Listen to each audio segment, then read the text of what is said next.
हम पढ़ेंगे 12th class की पोइट्री की 4th poem an elegy written in a country churchyard, जो कंपोज की है थॉमस ग्रे ने, जो 18th सेंचुरी के बहुत ही इम्पोर्टेंट फेमस पोएट थे, जो ये एलेजी लिखते हैं। तो ये जो an elegy written in a country churchyard है, ये थॉमस ग्रे की एलेजी है। तो एलेजी क्या होता है? तो एलेजी एक ऐसी पोएम होती है जो किसी के दुख को व्यक्त करते हुए लिखी जाती है। तो इसमें जो पोएट है थॉमस ग्रे, वो अपने जो फॉर फादर्स हैं, गांव के जो विलेजर्स हैं जो अब डेड हो गए हैं, मर चुके हैं और कब्रों में दफने हुए हैं, उनके दुख में ये पोएम लिखते हैं। वैसे तो ये एक लॉन्ग पोएम है, बट 12th के सिलेबस में इसके 5 स्टैंजास ही प्रेस्क्राइब हैं। तो आज मैं इस elegy written in a country churchyard की शॉर्ट समरी कवर करूंगी। तो इसकी समरी इस प्रकार से है कि जो पोएट है वो एक चर्चयार्ड में बैठा होता है, एक कब्रिस्तान में बैठा होता है और इवनिंग टाइम होता है। तो इवनिंग के टाइम में जब किसान अपने घर को लौट रहे होते हैं, गायें अपने घर को लौट रही होती हैं, तब पोएट चर्चयार्ड में अकेला बैठा होता है और सोचता है कि सभी अपने घर को लौट रहे हैं और मैं यहाँ अंधकार में बैठा हुआ हूँ। वहां बैठा हुआ वो उन फॉरफादर्स के बारे में, उन पूर्वजों के बारे में सोचता है जो वहां कब्रों में दफने हुए हैं। तो वो सोचता है कि जो ये इन कब्रों में दफने हुए हैं, ये इस तरह से सो रहे हैं कि इन्हें कोई जगा नहीं सकता है।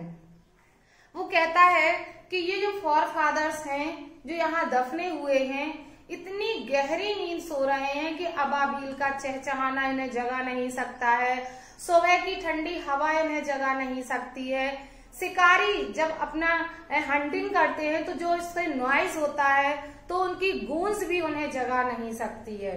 तो कहते हैं कि बहुत ही गहरी नींद सो रहे हैं और इन्होंने अपने जीवन में बहुत कुछ करना चाहा, लेकिन इनको कुछ करने का मौका नहीं मिला, इसलिए इनका जीवन जो था, इनकी जो लाइफ थी, बहुत ही सिंपल वे से गुजरी और अब ये मर गए हैं और यहाँ दफने हुए हैं।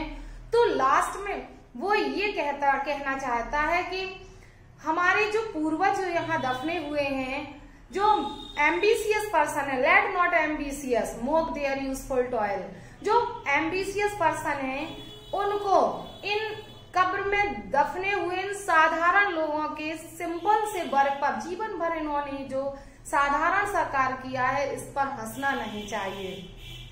ना तो इनके इतिहास को सुनकर हंसना चाहिए, ना इनके साधारण जीवन का उपहास उड़ाना चाहिए और इनकी दिनचर्या को भी की कहानी सुनकर हंसना नहीं चाहिए।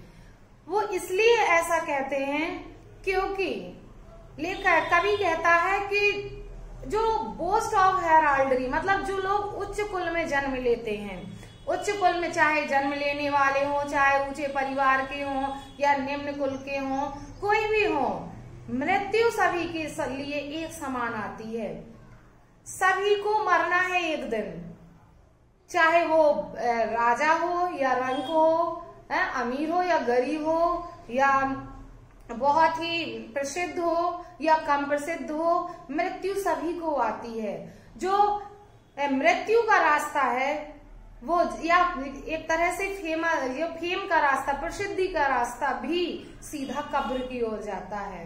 तो कवि कहता है कि यहाँ पर इन कब्रों में जो लोग दफने हुए हैं, मेरे जो पूर्वज हैं, विलेजर्स हैं, उन्होंने अपना जीवन बहुत ही साधारण तरीके से गुजारा, लेकिन लोगों को उनके साधारण जीवन के इतिहास को सुनकर नहीं हंसना चाहिए, क्योंकि जिन कब्रों में आज मेरे ये पूर्वज दफने हुए हैं, इन कब्रों में कल के दिन वो धनी और महत्वाकांक्षी लोग भी दफन होंगे, क्योंकि जीवन का रास्ता तो सीधा, जीवन का अंत मृत्यु है, सभी का रास्ता सीधे कब्र की ओर जाता है।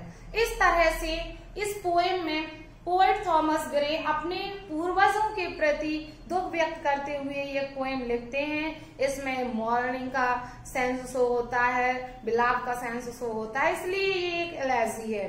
तो ये जो elegy written in a country churchyard, जैसा कि इसका टाइटल है, ये एक एलेजी है। और जिसमें उसने बहुत ही क्लियरली अपने पूर्वज के लिए अपना दुख व्यक्त किया है और साथ ही साथ उन धनी और महत्वाकांक्षी लोगों को भी संदेश दिया है कि हमें किसी का उपहास नहीं उड़ाना चाहिए, क्योंकि ये जो कब्र है ये सबके लिए बनी है, मृत्यु सभी को एक समान आती है। धन वैभव यश अपयश सबका रास्ता कब्र की ओर ही जाता है। तो ये हमारी इस पोएम की शॉर्ट समरी है और आई होप आपको समझ में आई होगी। नेक्स्ट लेक्चर में मैं इसको क्लियरली एक्सप्लेन करूंगी। तो मिलते हैं नेक्स्ट लेक्चर में। आज के लिए इतना ही। वीडियो पसंद आई हो तो लाइक करें, अपने फ्रेंड्स को ज्यादा से ज्यादा शेयर करें और अगर अभी तक आप मेरी चैनल पर नए हैं तो चैनल को सब्सक्राइब करें और बेल आइकन प्रेस करना ना भूलें। Thanks for watching video.